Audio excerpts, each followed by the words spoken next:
जम्मू कश्मीर में पहलगाम अटैक पे भारत सरकार द्वारा अभी तक जो है ये देश कह रहा है कि भारत सरकार द्वारा विशेष कुछ जो है मुंहतोड़ जवाब नहीं दिया गया है। देरी पे जो है लोगों में आक्रोश बढ़ता जा रहा है, तो ऐसे में क्या आप कहना चाहेंगे? देखिए, आपको मैं बता दूं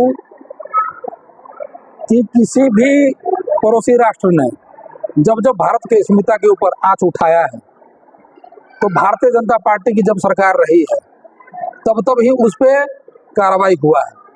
आपको याद दिला दूं कि नेहरू जी के समय में 37,000 हेक्टेयर जमीन भारत का चाइना ने कब्जा कर लिया था, सबको पता है, लेकिन कोई कार्रवाई कांग्रेस ने नहीं किया। आपको याद होगा जब अटल बिहारी वाजपेयी के समय में कारगिल के बारे में कि जिस प्रकार से पाकिस्तान ने घुसपैठ किया था, भारत के भूभाग को कब्जा करने का प्रयास किया था और अटल जी ने इसका मुंहतोड़ जवाब दिया था। फिर आपको याद होगा कि आदरणीय नरेंद्र भाई मोदी जी ने जब पुलवामा अटैक हुआ, जब उड़ाई अटैक हुआ, तो किस प्रकार से एयर स्ट्राइक किया था, किस प्रकार से जाके जो है सर्जिकल स्ट्राइक किया था। तो निश्चित रूप से आपको विश्वास दिलाना चाहता हूं कि भारत का वह व्यक्ति जो इस राष्ट्र को आगे लेके चल रहा है, जो आपको इस विश्व में एक 5वां अर्थव्यवस्था के रूप में खड़ा किया है, वह निश्चित रूप से ताकत के मायने में भी आप देखेंगे भारतीय सेना इस समय दुनिया में तीसरे चौथे नंबर पे है।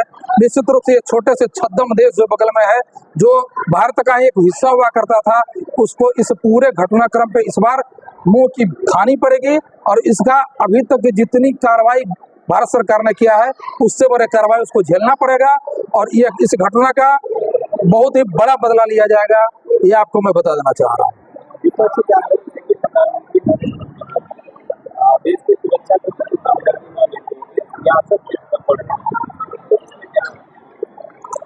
अभी मैंने आपको याद दिलाया है कि जब कांग्रेस के समय में हुआ है, ये कांग्रेस का बोया ही बीज है पाकिस्तान जो आज इस प्रकार के कर पा रहा है। पीओके के बारे में सारे लोग जानते हैं, बलूचिस्तान में रहने वाला हर व्यक्ति भारत का हिस्सा बनना चाहता है, लेकिन कांग्रेस ने अपने जिस समय भारत और पाकिस्तान का बंटवारा हुआ, कश्मीर को विवादित क्षेत्र बना दिया, जिसका आज यह आने वाली पीढ़ियां जो है जिसको भोग रही हैं, जिसको झेल रही हैं।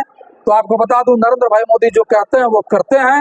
उन्होंने इससे पहले जितनी बार कहा, जितनी बार पाकिस्तान ने दुस्साहस किया, उतनी बार मुंहतोड़ जवाब दिया गया। इस बार भी आपको बता दूं कि विपक्ष के पास कोई बोलने का मुद्दा नहीं है। विपक्ष तो आके बैठक में कहता है कि हम सरकार के साथ हैं, लेकिन उसको पता है कि पूरे देश की जनता सरकार के साथ खड़ी है। तो विपक्ष बार बार सोच रहा है कि ऐसा क्या करें कि सरकार फेल हो जाए। लेकिन आपको बता दूं, जन भावनाओं के अनुरूप जिस प्रकार हम आप व्यथित हैं, जिस प्रकार पीड़ित परिवार के लोग व्यथित हैं, उस प्रकार से देश के प्रधानमंत्री जी व्यथित है, भारत की सरकार व्यथित है और बहुत बड़ा काम भारत की सरकार कर रही है। आप देखे होंगे कि सिंधु नदी का जल बंद करने की बात आ गई है। आपको बता दूं, हो सकता है बहुत लोगों को नई जानकारी आपके चैनल के माध्यम से मैं बताता हूं कि पाकिस्तान का 80% खेती जो है पंजाब प्रांत से होता है और पंजाब प्रांत में 1600 वर्ग किलोमीटर सिंधु नदी बहती है और 1100 वर्ग किलोमीटर सिंधु नदी भारत देश में बहती है और भारत से ही पानी जाता है, जिसका उद्गम जो है आपकी हिमालय क्षेत्र से आता है, तिब्बत क्षेत्र से आता है।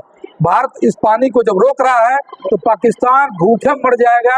लड़ने की तो बात छोड़ दीजिए, हथियार चलाने की तो बात छोड़ दीजिए। और आप एक चीज देखे होंगे, अभी विपक्ष सोचता है कि कार्रवाई नहीं हुई, कार्रवाई हो रही है। जो आतंकवादी, चाहे वो पहलगाम का रहने वाला हो, चाहे वो जम्मू कश्मीर किसी क्षेत्र का रहने वाला हो, तो उसके घर को बुलडोजर से तोड़ा जा रहा है ताकि ऐसे दुस्साहस दोबारा कोई आतंकवादी बनने का प्रयास न करे। और निश्चित रूप से मैं आपको विश्वास दिलाता हूं कि जल्द ही ऐसी स्थिति बनेगी कि पीओके जो विवादित क्षेत्र है, जिसको पाकिस्तान विवादित बना रखा है, जो भारत का अभिन्न हिस्सा है, वो जल्द ही भारत के पास वापस आएगा, ये आपको विश्वास दिलाता हूँ।